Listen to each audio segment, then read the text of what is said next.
Or watching us, I'm Jason Salas. These are tonight's top stories. Well, the war claims bill has finally cleared the U.S. Senate. The measure by Congressman Michael Sen passed without objection, but an amendment by Senator Lindsey Graham means it will be returned to the House for another vote. Nestor Lecanto has our top story. The needs of our territories. Congressman Sen H.R. 1365 passed by unanimous voice vote, but because of the Graham amendment, which is technical in nature, the bill still has to go back to the House for concurrence before it can be sent to the President for final action. H.R. 1365 corrects a technical flaw in the Guam World War II Loyalty Recognition Act sponsored by former Delegate Madeline Bordallo. The correction will allow the U.S. Treasury Department to release millions of dollars in reparations funding to pay claimants who suffered atrocities during the Japanese occupation.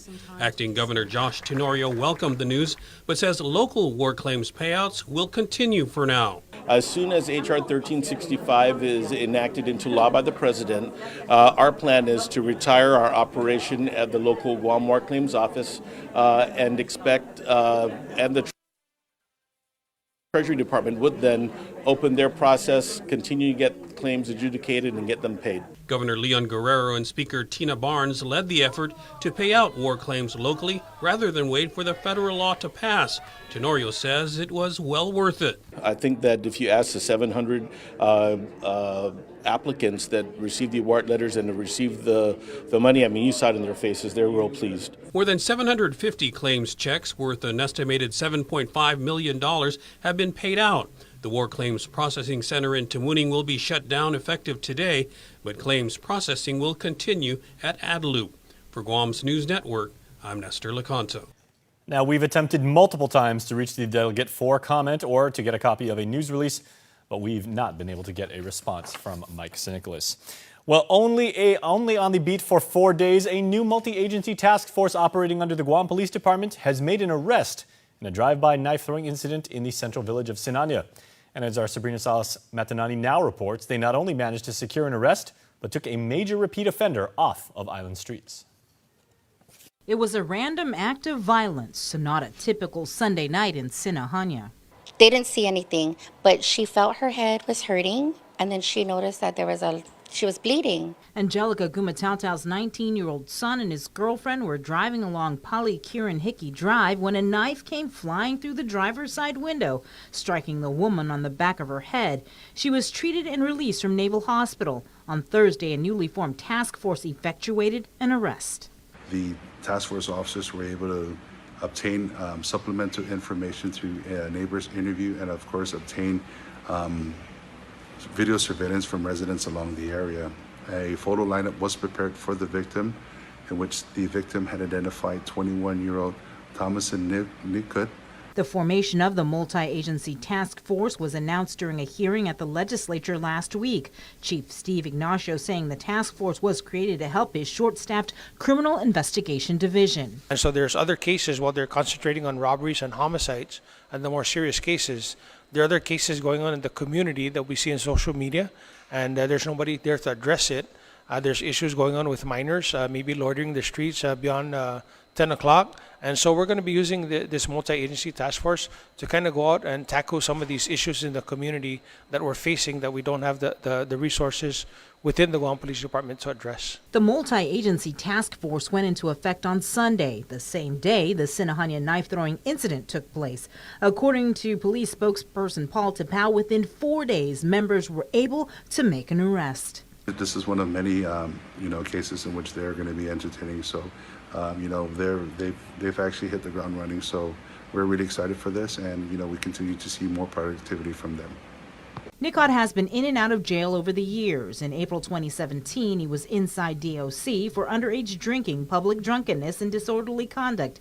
He spent 12 days behind bars, but he was back in jail in May 2017 for underage drinking, public drunkenness, disorderly conduct. He spent 1 day in jail. 1 month later, June 2017, he was confined for assault, family violence, underage drinking, criminal trespass, criminal mischief, and resisting arrest. And again, Nicot was released one day after confinement. In April 2018, he was back at DOC, charged with retail theft, conspiracy, underage drinking, and again released one day later. In July 2018, he was arrested after he was caught stealing liquor from a gas station in Sen Llahi. He was charged with retail theft and consumption of alcohol underage. About a month later, in August 2018, he was taken in for a warrant of arrest, but was released a day later. In May 2019, he was arrested after he was found on school grounds at J.P. Torres Alternative School in Santa Rita, quote, highly intoxicated and combative to both students and faculty. He was charged with disorderly conduct, underage drinking, and public drunkenness. 3 months later, August 2019, Nicot was arrested again, this time for an incident that occurred in Agana Heights. He was charged again with underage drinking, public drunkenness, and disorderly conduct. He was released from DOC on November 26th. But 2 days later, he was back behind bars. Nicot was arrested for assaulting a man in Sen Llahi. He allegedly was so drunk and incoherent, police couldn't conduct an interview. He was charged with assault and underage drinking and was just released from DOC in January of this year. As for this latest incident in Sen Llahi, Nicot was arrested for aggravated assault, reckless conduct, criminal mischief, disorderly conduct, public drunkenness, obstructing public ways, and jaywalking. He was booked and confined. Reporting for Guam's News Network, I'm Sabrina Salas, Matanani. All right, Sabrina, thanks so much. Let's move on in our rundown now as the government has filed a stipulated motion to dismiss Leighton Borja's indictment without prejudice. And before hearing the motion, Judge Anissa Cola wants an explanation from Assistant Attorney General Dennis Lay. Borja was indicted for possession of a controlled substance with the intent to deliver as a felony and possession of drugs also as a felony. Her Honor told the government, "You all made such a big hoopla with Leighton being next to the chicken coop and holding onto the chicken when he was arrested, and now, what is this?" she questioned. Her Honor also requested for the government to have Attorney Lay come before her to explain the reason for the dismissal, stating, again quoting her, "I need to know more than these 2 paragraphs." A return was scheduled for the 18th. Well, Judge Chicola has also ordered Ray Hokog to serve 5 days in jail. The Office of Probation informed the court that Hokog has failed numerous drug testings and has failed to report. It was also stated in court that the test he took this morning came back positive for meth, and he admitted to smoking drugs. Hokog was arrested along with several others for the 2017 Department of Corrections major contraband scheme for smuggling drugs into prison. In court today, the judge asked Hokog what is happening, and he responded in Chamorro, agreeing to do jail time. The judge said, "Okay, you go right now then." Hokog will be released from custody on the 19th, and his orders to check in with probation 5 times weekly, and he has to make an appointment with New Beginnings. He'll reappear in court in the first week of March. Elsewhere, Mark Mayo has outstanding warrants and was not present for his Superior Court hearing this afternoon because he's in federal custody. Mayo was recently indicted in district court after he and 2 others were arrested for allegedly conspiring in a scheme to distribute 50 or more grams of meth from April to May of 2018. And Judge Chicola has asked attorneys to prepare a writ to give the Attorney General the opportunity to see if they want to move forward with the cases or not, and have Mayo appear at the next court hearing. A return was scheduled for, again, mid-May. A federal indictment in other news has been unsealed, charging Brandon Kanata for conspiracy to distribute meth. The indictment provides little specifics other than in February of 2018, he has been accused of conspiring with other people to distribute 50 grams or more of meth. He was scheduled to be arraigned in district court late this afternoon. Staying with legal matters, Guam justices, judges, legal counsels, and Chief Judge Francis Tadeko Gatewood were joined with the family and friends of the newly appointed magistrate judge, Michael Berdallo, for his swearing-in ceremony. In federal court, His Honor took the oath. State your name. I, Michael J. Berdallo, Do solemnly swear that I will administer justice that I will administer justice without respect to persons without respect to persons and do equal right and do equal right to the poor and to the rich. to the poor and to the rich. The judge started his career in March 1998 in the Guam Superior Court, and during his investiture, he reflected back to when he was first sworn in. As I was moving my stuff over from the court, ironically enough, in one of the folders I found my speech from when I was sworn in 22 years ago. And the first thing it said was DOC was in a state of crisis. So some things have changed, some things have not quite changed.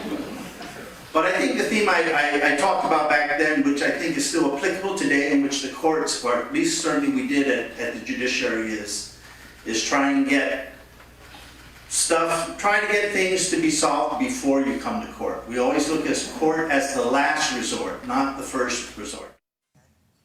His Honor will begin on the bench on February 17th. We send our heartfelt congratulations to the judge. Job well done.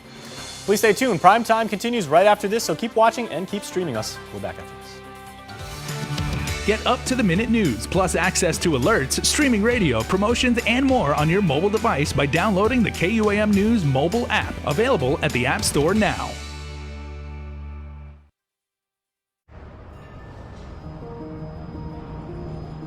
It makes myself and it makes my team members very proud to work for an organization that has been on island for many years with its focus on reliability, dependability, and commitment to the communities that they operate in.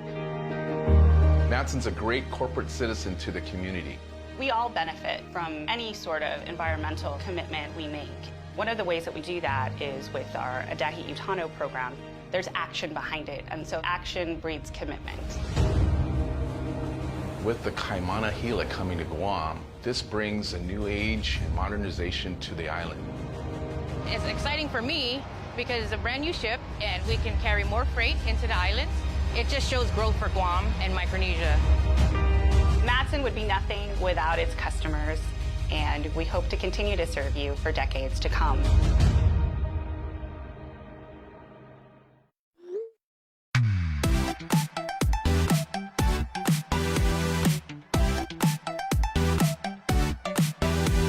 Half the day, I'm in the club.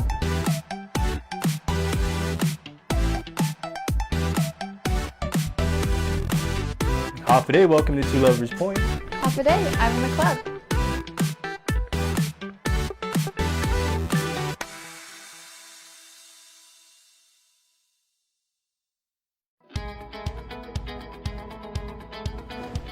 In 2019, we raised the bar by launching the first ever lifetime powertrain warranty on new Hyundais.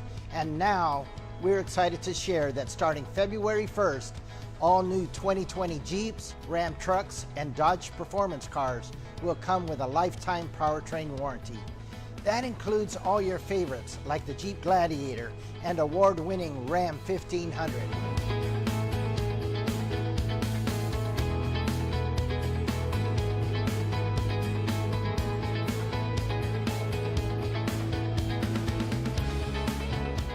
So come on over to Cars Plus and experience what makes us different, like our homegrown culture, state-of-the-art facility, world-class products, and unparalleled value.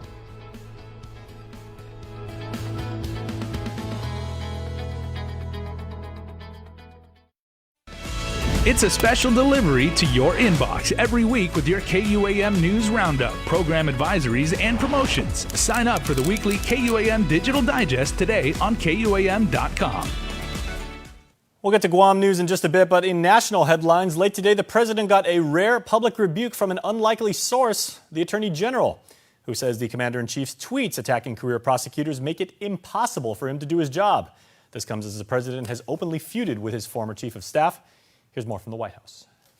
Attorney General William Barr today fired back at President Trump's attacks on the Justice Department. I cannot do my job here at the department with a constant background commentary that undercuts me. In an interview with ABC News, Barr singled out the president's tweets, which this week focused on the ongoing federal prosecution of his longtime friend Roger Stone. To have public statements and tweets made about the department make it impossible for me to do my job. It's the first time the Attorney General has spoken out against his boss, who critics argue he defends too frequently.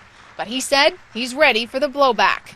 And I'm not going to be bullied or influenced by anybody. And I said at the time, whether it's Congress, newspaper, editorial boards, or the president, I'm going to do what I think is right. White House officials appeared to be caught off guard by Barr's remarks. Earlier, the president unleashed on former Chief of Staff John Kelly, who last night criticized Mr. Trump for retaliating against former National Security official Alexander Vindman, who raised concerns about the president's call with the Ukrainian president. He did exactly what we teach them to do. He went and told his boss of what he just heard. The president responded, suggesting the former Marine Corps general was in over his head as chief of staff. But amid all these public feuds, the president is welcoming back one of his most trusted advisors. In a few weeks, Hope Hicks will return to the White House to serve as counselor to the president. In local religious headlines, Father Adrian Cristobal has filed an appeal to the Vatican to Archbishop Michael Byrne's decision to laicize him or to officially remove him from the status of being a member of clergy. The Archbishop's decision to laicize Father Adrian follows an administrative panel process completed in last August. At least 4 people have come forward alleging the priest that he sexually abused them when they were kids. Since June of 2018, the priest has refused to obey orders by His Excellency to return to Guam, and as a result, sanctions were issued against him, such as forbidding Father Adrian from acting as a priest in public and hearing confession. The priest is a former chancellor of the local archdiocese, and while this appeal process is ongoing, the archdiocese does say it cannot comment any further on the matter. Well, stating, quote, "Our community deserves long-term solutions," Senator Kelly Marsh Titano wrote a letter to the acting governor petitioning for an emergency declaration that would allow the speedy procurement of much-needed parts and equipment for the Hagåtña and Didido pools. In her letter, the freshman policymaker, who is the committee chairperson, says, quote, "Public pools are a valuable and necessary function vital to our island." She also refers to a February oversight hearing where strong public testimony surrounding the pool's conditions was heard. With that being said, keeping the pools open and preventing illness from the water is a multifaceted, she says, and complex issue requiring an effective pool filtration system and constant monitoring and balancing of chemicals. Yesterday, Parks and Rec issued a press release stating the Didido pool would reopen today after getting the green light from Public Health. To business headlines, the Guam Chamber of Commerce is hoping to delay the legally mandated March 1st minimum wage increase by a half a year. Chairwoman Christine Boleto has written to the governor requesting the moratorium as a result of the economic impact of the novel coronavirus.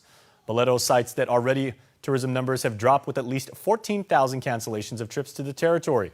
Quote, "This impact of the current crises could translate to a reduction in a third in income for employees directly and indirectly involved in the tourism industry.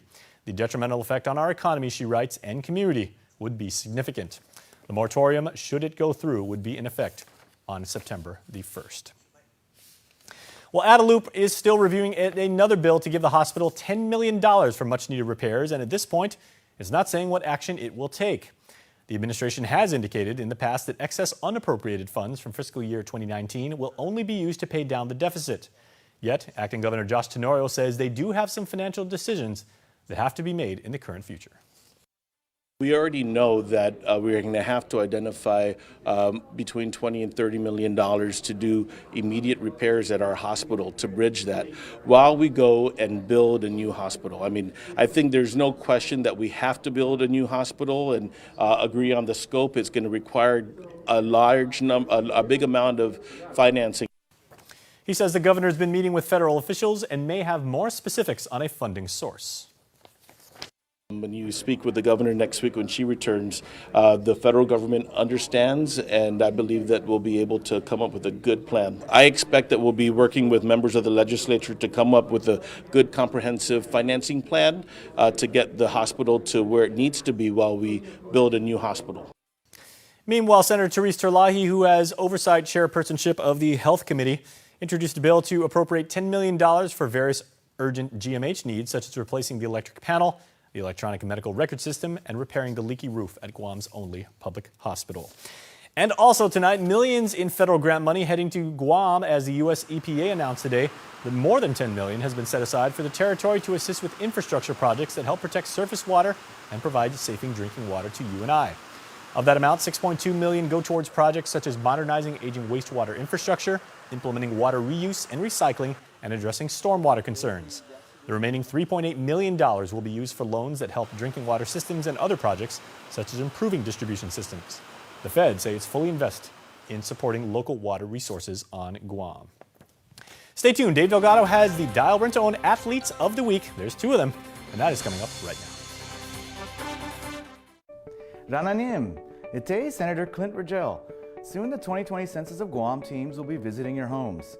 Let's all help them collect the information they need to create more jobs, better education, and accessible health care for our clans, our families, and our fellow Micronesians. Ini kitchon wesen nonom lon kwam el pongpwe sipwe pwal fitele makalong lonai maken itayen chochon aramas. Together we can lift each other up and help shape a better future for all. Kiniso chapur.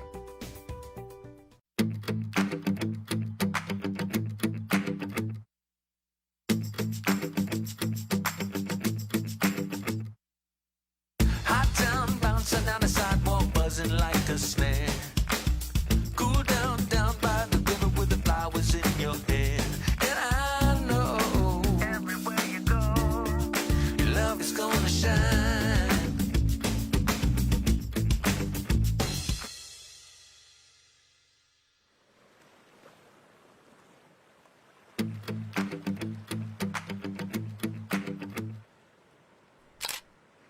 Your love is gonna shine.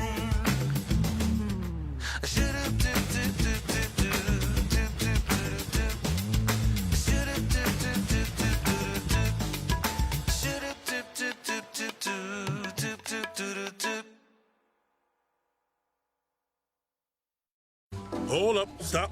What? You sure you want to do this? Because once you take that bite, there's no turning back to breakfast like this. Nope. Or this. Ooh. Or this. Wow. It's time to change your life. For breakfast. With freshly prepared, buttery, crispy McChicken biscuits and savory sweet chicken McGriddles. Now at McDonald's nationwide. Wake up breakfast.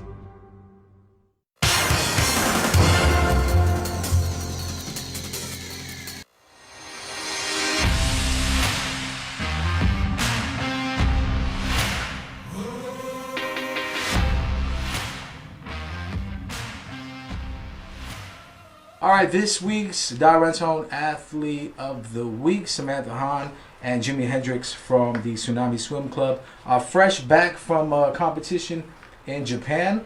Tell us about the events you swam in and how things went for you guys. So for my events, there were a lot of girls compared to like on Guam, because on Guam for my age group, I want to say there were about 5 people, but then in Japan there were a lot more. I'd say between like 50 to like 20 more girls in just like individual like events.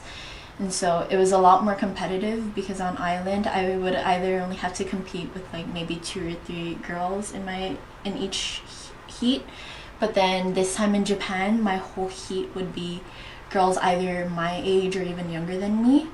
So it was a lot more challenging, but it was a good experience. How were your times compared on Guam and out there in Japan? So going out there for both my hundreds, I either got same time or best time, and then for both my 50s, that's been one of the best times I've gotten so far, because it's been a while since I have gotten best time. So it was overall pretty good swims. Well, I swam the 200 free, 100 backstroke, 100 fly, and it was. I thought I did really good. You know, I got best times in all my events. My 100 fly and 200 free are my 2 best strokes, and I was happy that I finally got into the 1 minute 57 mark for my 200. I was really close to getting to the 57 second mark on my 100 fly. And yeah, I've been getting closer to the Guam national records for both of those events too, so it's something to look forward to in my next swim meet. Yeah, and something that you both are looking forward to is hopefully being able to swim at the next level, at the collegiate level. So for me, and I'd say for Jimmy too, for all the universities we're looking at, they're mostly Division I schools, because that is the highest you can go for NCAA. And so we want to make sure that we keep swimming when we're out there, and we don't want to quit swimming because it's been such a big part of our lives. So we just want to keep going and try and pursue the 2024 Olympics. Yeah, let's talk about the 2024 games. Has training stepped up now? I mean, are you really focusing on locking in for these next few years? Yeah, I mean, I've applied to, of course, couple schools, all Division I schools in the states. Still waiting for a call back, but you know, if I don't have a school that I want to go, of course Japan is, you know, another priority too. Like I said, my coach has a lot of connections, and I believe going to Japan and swimming in Japan, because Japan's collegiate level is, you know, just as hard as the NCAA Division I level. So that's another opportunity for me. You know, 2024 is still far away, but if we go to college, you know, you have weight training, you have harder practices, you have practices before school and after school, you know, so it's gonna be harder for us, but I think it would definitely help us reach our goal. So who do you want to donate your check to? Special Olympics Guam.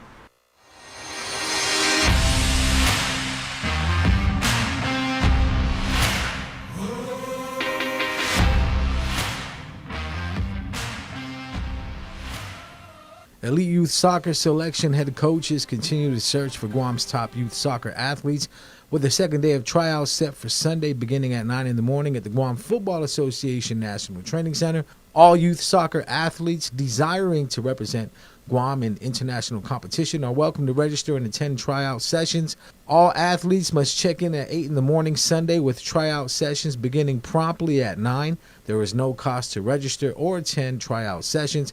Athletes registered must wear a white sports shirt, black shorts, and soccer socks. Cleats are part of the required attire, and all athletes must bring hydration beverages.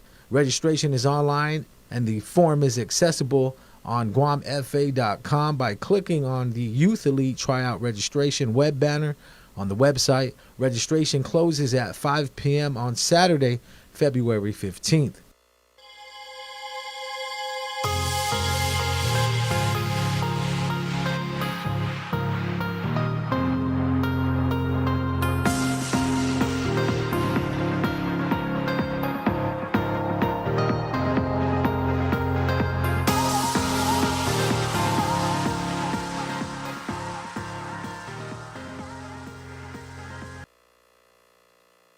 Guam's auto appearance specialist, Elegant Reflections, has been providing the automotive industry with professional detailing and car care products at its highest quality, from complete detailing, full interior detailing, exterior detailing, headlamp restoration, hand washing, seat and carpet shampoo, engine degreasing, undercarriage cleaning, paint sealant, fabric protection, paint oxidation removal, and so much more. Visit us at our new location. Call 646-5555 for an appointment. Elegant Reflections, Guam's auto appearance specialist, over 20 years of experience.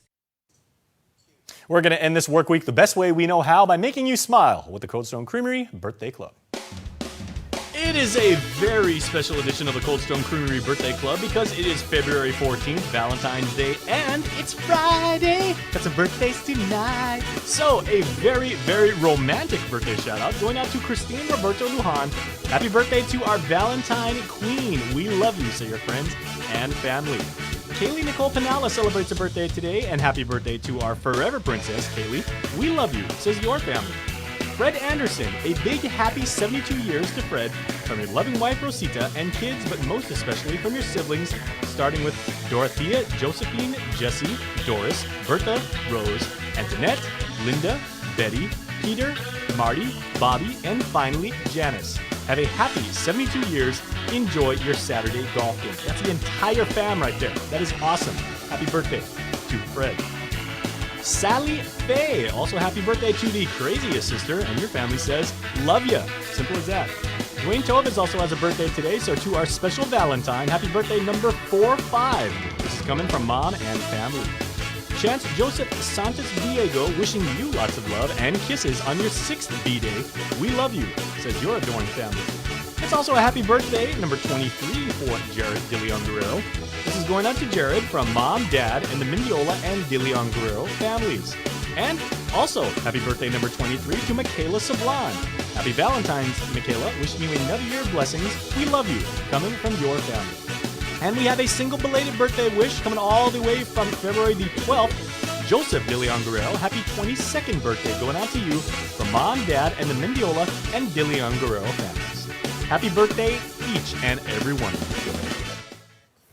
Whew, that was a lot of birthdays, you guys, and that is a good problem to have. And you know what? Everyone is welcome, so please go to KUAM.com. Click on the birthdays link at the tippy top of the page. Fill out the form, and that's all you got to do, because you could possibly win a Cold Stone Creamery birthday cake, because this week's winner is Bernadette Lou Bazaduenas, who had a birthday on the 11th. There is Bernadette. And Bernadette, we wish you extended happy birthday wishes. Congratulations to you and your family, and we will be in contact with you to let you know how you can redeem your delicious, yummy prize. Thanks so much for watching, everybody. Please stay tuned. There is more coming up right now. Closed captioning is brought to you by Green Energy Solutions, Inc. Visit GESIGuam.com or call 647-8111 for more details on how we can help your business save money.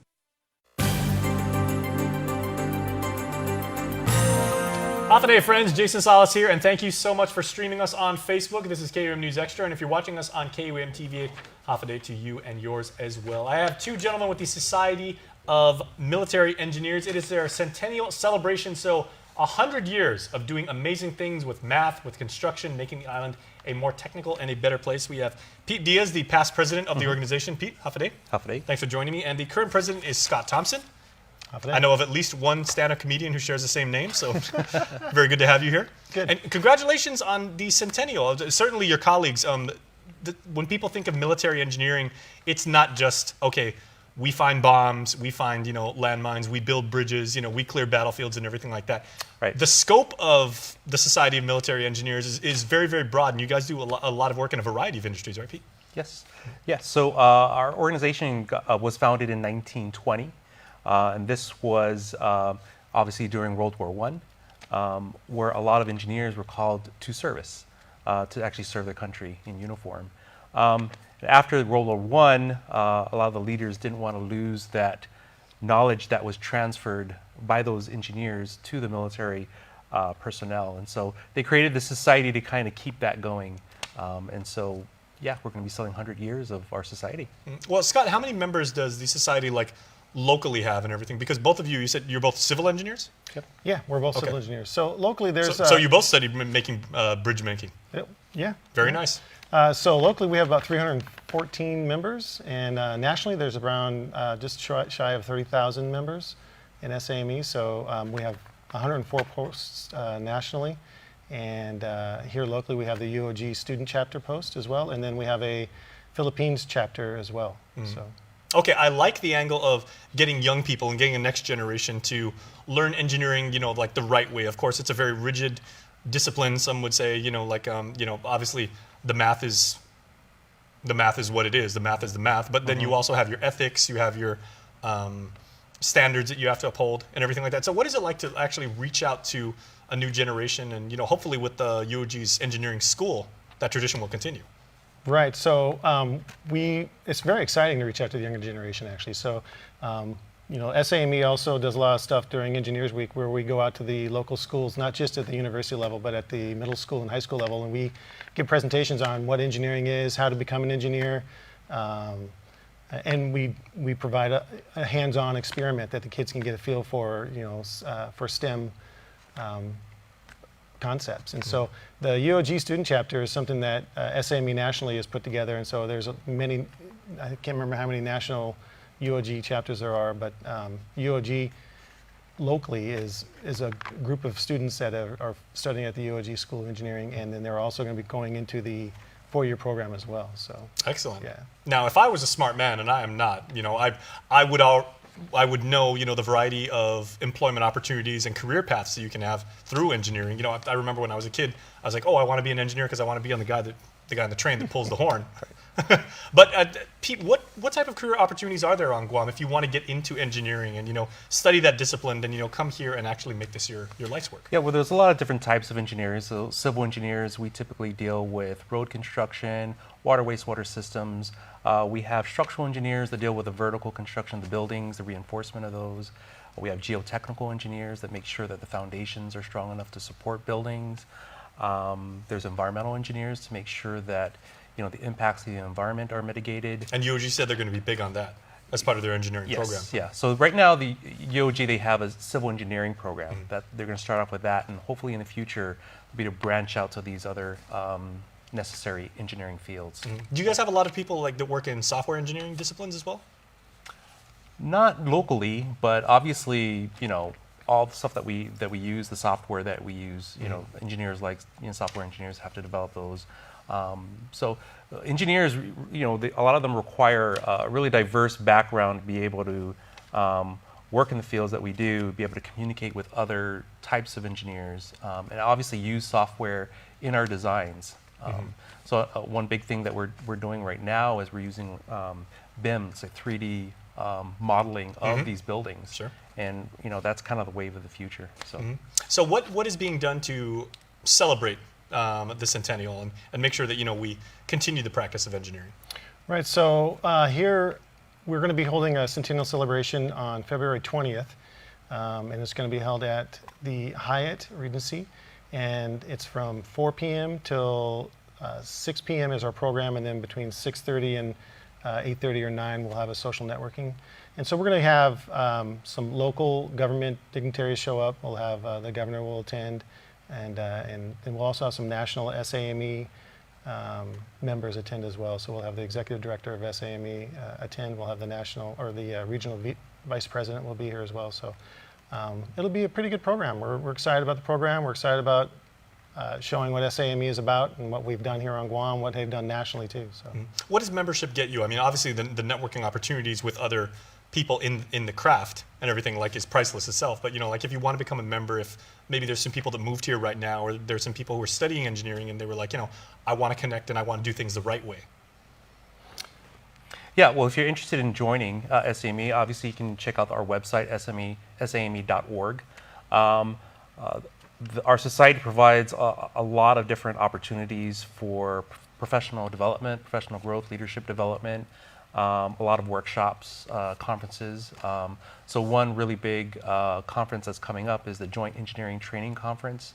That's going to be held in Washington, D.C. this year. Obviously, since it's our centennial, our national is also going big as well. So we're looking forward to that. May I just ask, how long have both of you been practicing? Because I remember engineering is like the cool thing to do now, and it's like, it's the profession that everybody wants to get into. And, the money aside, and everybody's like, wow, you get to work with other really, really cool people, really, really smart people. You get to build amazing things. So myself, I actually got my engineering degree up at University of Alaska Fairbanks in 1993. So very nice. Yeah, so I came out here 6.5 years ago, and so between 93 and today, I've been doing engineering all over the country. Really. Okay. And I've been practicing about 13 years. So I graduated with my engineering degree in 2006. Excellent. Yeah. Well, gentlemen, we congratulate you on your centennial and have a wonderful celebration. And thank you for the work that you provide for Guam. Right, always pack your slide rule. That's very, very important. That's right. Thanks, guys. All right, thank you. Please stay tuned. We are back right after this.